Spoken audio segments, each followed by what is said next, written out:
Assalamualaikum warahmatullahi wabarakatuh. Perkenalkan, saya Aisyah Ramadhani Barendatu dan NPM 225801124. Saya merupakan bagian dari kelompok PKN 22 yang beranggotakan Disri Natalida Hasan, Akbar Awal Putra, Muhammad Rafi Satrio, dan Fairuz. Saya akan mempresentasikan Pancasila dalam arus sejarah bangsa Indonesia. Berikutnya adalah outline-nya. Pertama, era prakemerdekaan, era kemerdekaan, era Orde Lama, Orde Baru, Reformasi. Yang pertama yaitu era prakemerdekaan.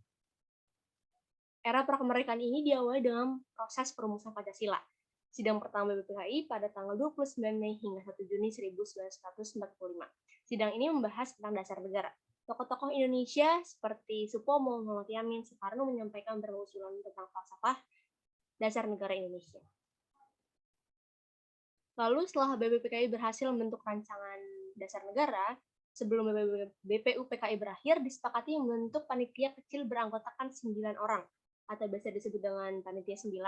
Tugas panitia kecil yaitu merumuskan pokok-pokok Komisi Dasar Negara, kemudian meminta Indonesia merdeka secepat-cepatnya, usul mengenai dasar negara, dan usul mengenai bentuk serta kepala negara.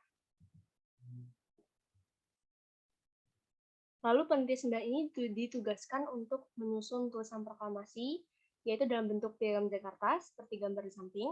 Piagam Jakarta ini merupakan pembukaan Undang-Undang Dasar 1945 yang disahkan pada tanggal 22 Juni 1945.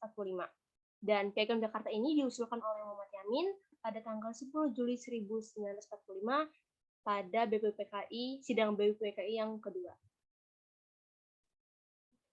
Melanjutkan BPUPKI tanggal 7 Agustus, itu dibentuk Panitia Persiapan Kemerdekaan Indonesia atau PPKI, yang memiliki peran yang sangat penting, baik itu sebelum proklamasi dan setelah proklamasi pada tanggal 17 Agustus 1945.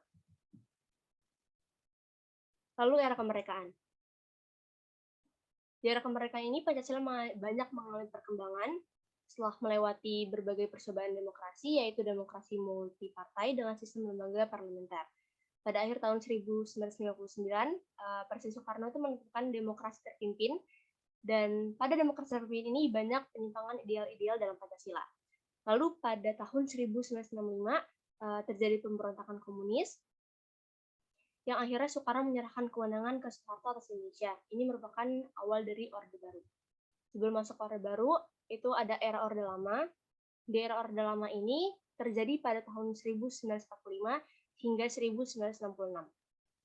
Orde Lama ini berlangsung 22 tahun, 1945 hingga 1966. Banyak terjadi pertahanan Indonesia melawan agresi militer Belanda saat itu yang ingin menjajah Indonesia. Masuk ke Orde Lama ini juga terjadi 2 kali pemberontakan, yaitu pemberontakan PKI yang dipimpin oleh Musa di Madiun, kemudian dilakukan oleh Negara Islam Indonesia yang dipimpin oleh Kartosuwiryo yang ingin mengganti ideologi Pancasila. Lalu ada era Orde Baru.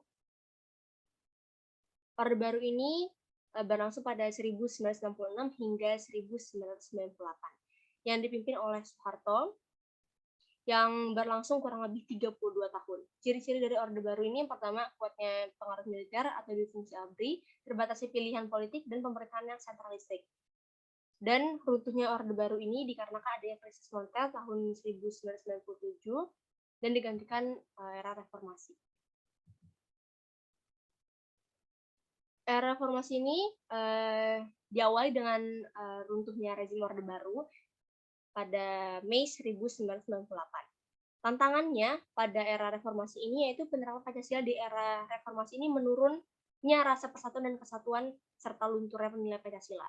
Menurunnya rasa persatuan ini ditandai dengan konflik antar daerah serta tawuran-tawuran antar pelajar dan masih banyak lagi. Setelah melihat historis perjuangan tokoh-tokoh terdahulu dalam membuat fondasi negara Indonesia, yaitu berupa Pancasila, sejarah-sejarah era prakemerdekaan, kemerdekaan, hingga reformasi saat ini, masyarakat ini dapat berkontribusi langsung terhadap perjuangan-perjuangan yang telah dilakukan para tokoh-tokoh bertahun-tahun. Salah satunya itulah menerapkan nilai-nilai Pancasila dalam kehidupan sehari-hari. Kemudian Pancasila ini harus kita yakini dalam masyarakat sebagai nilai moralitas, sehingga tantangan-tantangan ke depannya, salah satu globalisasi, itu dapat terjawab dengan nilai-nilai Pancasila.